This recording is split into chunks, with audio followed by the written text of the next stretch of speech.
أعوذ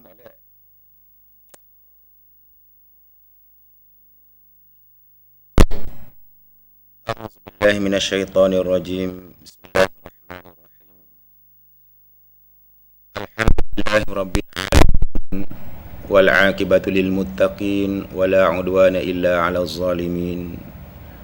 أشهد أن لا إله إلا الله وحده لا شريك له وأشهد أن محمدا عبده ورسوله.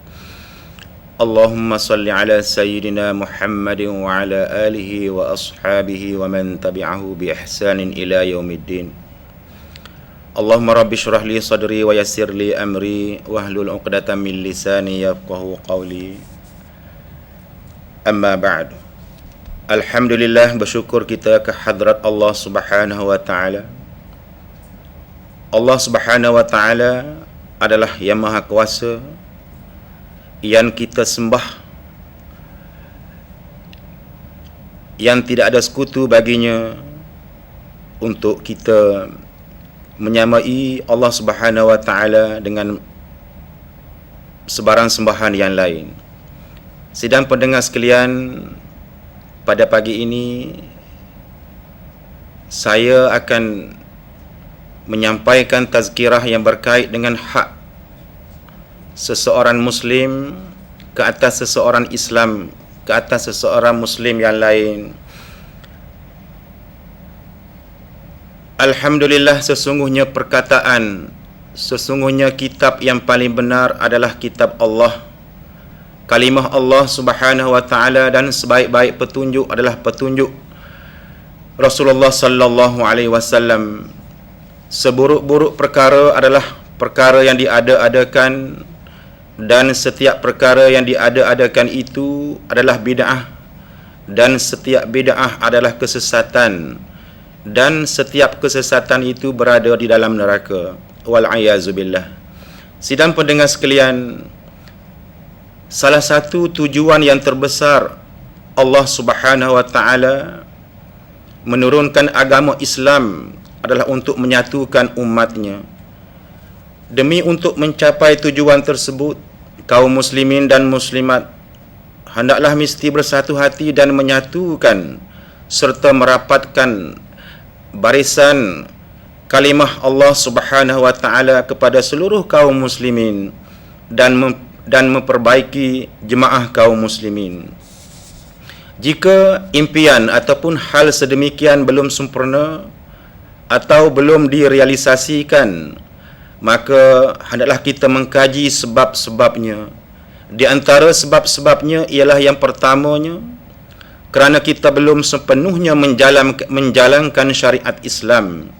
Yang keduanya, kerana kita belum sepenuhnya menjadikan Al-Quran sebagai sumber hidayah. Dan yang ketiganya, kita belum sepenuhnya memuliakan petunjuk Rasulullah sallallahu alaihi wasallam.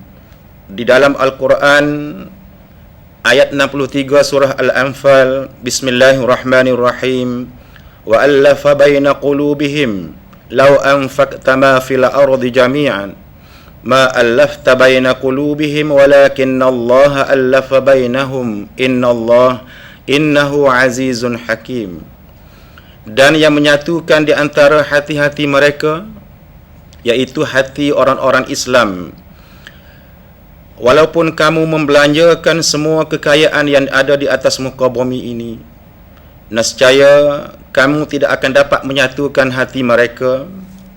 Akan tetapi Allah Subhanahu wa taala lah yang telah menyatukan hati mereka. Sesungguhnya Allah Subhanahu wa taala Maha perkasa lagi Maha bijaksana.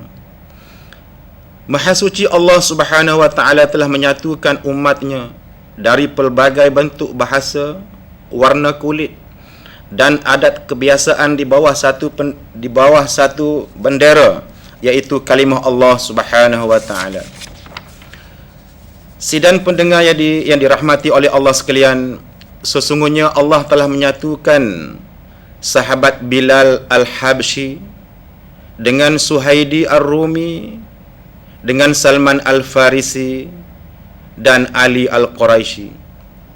Allah Subhanahu wa taala di dalam Al-Quran banyak memerintahkan kita semua supaya berpegang teguh kepada agama dan melarang kita semua bercerai-berai serta fanatik terhadap sesuatu kaum, terhadap sesuatu bangsa, warna kulit ataupun bahasa yang tertentu.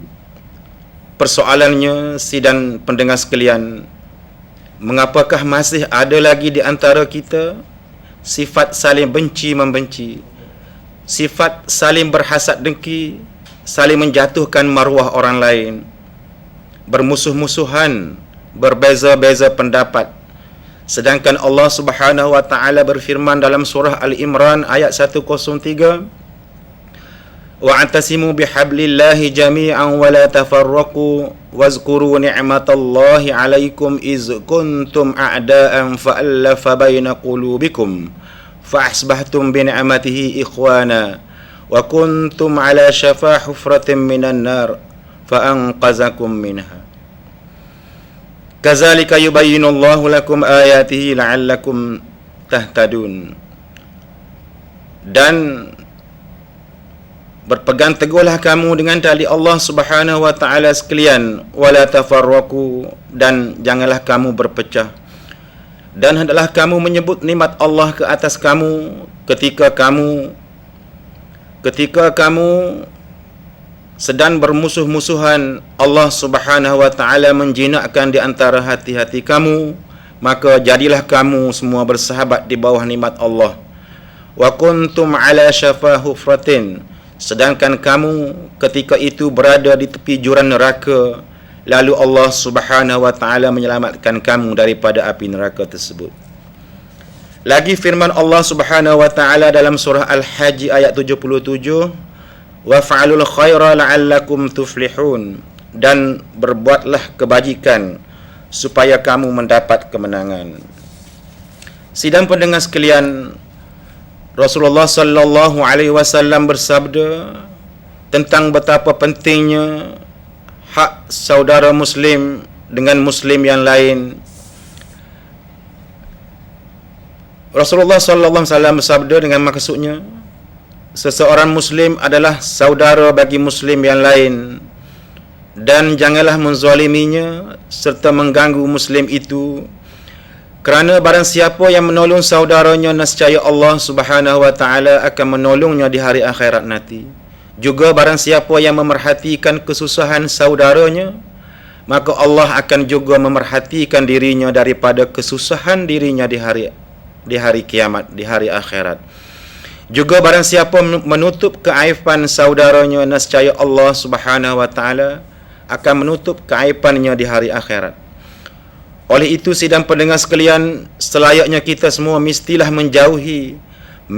kita semua membinasakan sifat kedengkian, sifat dendam dan perasaan benci di dalam diri kita. Maka sebelum kita membaringkan tubuh kita, kita merebahkan tubuh kita ke tempat tidur kita, maka hendaklah kita bertawaduk kepada Allah, di mana kita mesti meminta kepada Allah Subhanahu wa taala agar Allah Subhanahu wa taala melepaskan ataupun Allah Subhanahu wa taala membuangkan jauh-jauh daripada hati kita penyimpangan dan juga sifat perasaan dengki serta dendam. Marilah kita merenung kisah beberapa orang para sahabat Rasulullah sallallahu alaihi wasallam, di mana baginda telah memperakui adalah mereka itu ahli syurga. Di antara sebabnya, selain daripada amal ibadat mereka dilabelkan oleh Rasulullah sallallahu alaihi wasallam sebagai ahli syurga kerana kebersihan hati mereka terhadap saudara-saudara mereka yang lain. Mereka ini bila malam menjelma, mereka tidur dengan tidak menyimpan di dalam hati mereka sifat kedengkian dan sifat dendam serta kebencian kepada manusia lain. Perbuatan sedemikian bukanlah sesuatu perkara yang mudah yang boleh dilakukan oleh manusia lain. Dalam hadis yang lain Rasulullah sallallahu alaihi wasallam berkata, al-muslim akhul muslim la yazlimuhu wa la yankiruh. Orang Islam itu adalah saudara bagi orang Islam yang lain, tidak boleh dia menzaliminya, tidak boleh dia mencercanya. Haramu damuhu wa maluhu wa irduh. Haram bagi saudaranya akan darah saudara muslim yang lain, hartanya dan segala yang dimiliki olehnya. Lagi firman Allah Subhanahu wa taala dalam surah Al-Hajj, innallaha yudafi'u 'anil ladzina amanu innallaha la yuhibbu kulla khawanin kafur. Sesungguhnya Allah Subhanahu wa taala telah membela orang-orang yang beriman, dan Allah Subhanahu wa taala tidak menyukai tiap-tiap orang yang berkhianat lagi mengingkari nikmat. Banyak telah berlaku orang yang masih mempunyai sifat dengki dan dendam terhadap saudara seagamanya. Bukan setakat itu saja, tetapi memfitnahkan saudaranya yang membawa kepada perpecahan dan membawa kepada pahaman yang berbagai-bagai. Allah Subhanahu wa taala akan membalas sekurang-kurangnya, mengurangkan rezeki barakahnya. La haula wala quwata illa billah. Aqulu ma tastami'un wa astaghfirullah li wa lakum. Wassalamu alaikum warahmatullahi wabarakatuh. Marilah sama-sama kita mengaminkan doa, semoga kehidupan kita pada hari ini akan diberkati oleh Allah Subhanahu wa taala. A'udzubillahi minasyaitonir rajim. Bismillahirrahmanirrahim. Alhamdulillahi rabbil alamin hamdan yuwafi ni'amahu wa yudafi'u niqamahu bi'izzatihi wa jalalihi wa yukafi'u mazidah bihusni fi'alihi. Allahumma salli ala sayyidina Muhammadin wa ala alihi wa sahbihi wa tabi'ihi fi aqwalihi wa af'alihi. Ya Allah, bahawa sesungguhnya kami memohon ke hadrat-Mu mendapat keseluruhan kebaikan di sepanjang hari ini, dari awal pembukaannya dengan petunjuk hidayah-Mu.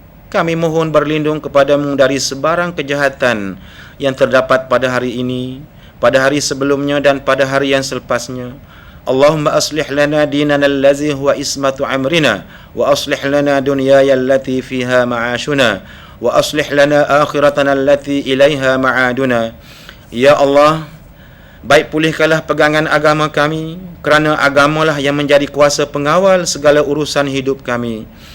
Perbaikkanlah segala urus tadbir persoalan keduniaan kami, kerana di dalamnya kami menjalani kehidupan kami. Perbaikkanlah urus tadbir urusan akhirat kami, kerana di sanalah destinasi tempat kembali kami. Waj'alil hayata ziyadatan lana fi kulli khair, waj'alil maut rahatan lana min kulli syarr. Jadikanlah ya Allah penerusan kehidupan ini peluang penambah segala kebaikan kami, dan kematian kami sebagai detik ketika mendapat ketenangan dan kerehatan. Ya Allah, jadikanlah perkhidmatan dan pekerjaan kami, termasuk dalam budaya kerja cemerlang, memenuhi ciri-ciri ubudiyah, mas'uliyah dan itqan, sebagai amalan soleh yang mendapat keberkatan dan keredaan. Ya Allah, jauhkanlah kami daripada sebarang perbuatan penyelewengan, sama ada penyelewengan masa, penyelewengan material dan tenaga. Sebaliknya, jadikanlah kami, ya Allah, sebagai orang yang memberi tumpuan kepada kerja dan tugas yang dipertanggungjawabkan kepada kami, kerana sesungguhnya kami amat takut kepada peringatan balasan-Mu nanti terhadap orang-orang yang mengabaikan tanggungjawab. Allahumma rabbana atina fid dunya hasanah wa fil akhirati hasanatan wa qina azabannar. Wa sallallahu ala sayyidina Muhammadin wa ala alihi wa sahbihi ajma'in. Walhamdulillahi rabbil alamin.